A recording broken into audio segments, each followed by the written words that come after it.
Oke teman-teman, setelah sebelumnya kita mengenal pengertian dan juga struktur dari teks deskripsi, sekarang kita akan membahas tentang kaidah kebahasaan dari teks deskripsi.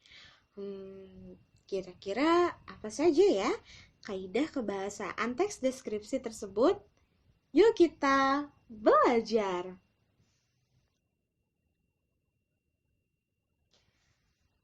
Nah, kaidah kebahasaan teks deskripsi yang pertama yaitu rujukan kata. Yang kedua, kata berimbuhan. Yang ketiga, konjungsi atau kata hubung. Yang keempat, kelompok kata atau frasa. Yang kelima, kata baku dan tidak baku. Yang keenam, atau yang terakhir, penggunaan huruf kapital dan tanda baca. Kira-kira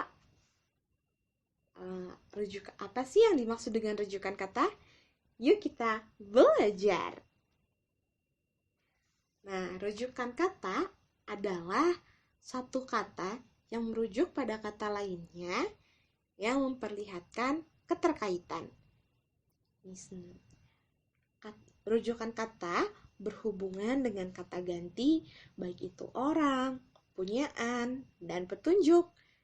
Contohnya, Soekarno adalah Presiden Republik Indonesia yang pertama. Beliau juga ikut memperjuangkan kemerdekaan negaranya dengan berani.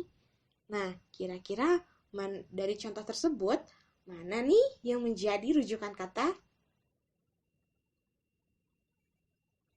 Yap, benar, beliau, karena merupakan kata ganti orang ketiga.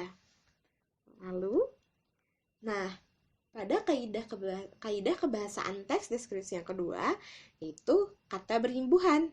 Kata berimbuhan adalah kata dasar yang mendapat awalan atau prefiks, akhiran, atau sufiks, dan sisipan atau infiks. Contohnya, beralasan. Kata dasar alasan. Membaca. Kata dasar baca. Lalu, kaidah kebahasaan teks deskripsi yang ketiga adalah konjungsi atau kata hubung. Nah, apa sih kata hubung? Kata hubung adalah kata yang digunakan untuk menghubungkan antar kata, klausa, frasa, dan kalimat. Contohnya, baju itu cocok dipakai oleh pria maupun wanita.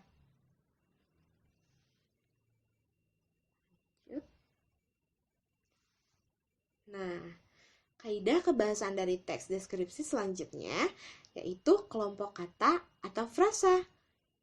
Apa sih kelompok kata atau frasa itu? Nah, kumpulan kelompok kata atau frasa adalah kumpulan dua kata atau lebih yang membentuk satu kesatuan dengan arti yang baru. Contohnya, sapu tangan, banting tulang, makan hati, dan kacamata. Misalnya dalam kata banting tulang, bukan berarti kita membanting tulang, tetapi banting tulang adalah kiasan dengan arti kerja keras. Nah, selanjutnya adalah kata baku dan tidak baku. Kata baku adalah kata yang sesuai dengan kaidah bahasa Indonesia yang sumber utamanya ditentukan oleh KBBI. Dalam kata baku, umumnya digunakan dalam kalimat resmi, baik itu lisan maupun tulisan. Sedangkan tidak baku, sebaliknya. Contoh dari kata baku adalah aktif.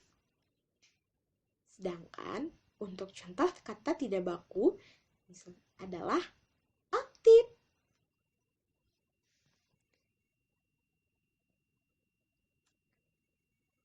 Nah, terakhir dari kaidah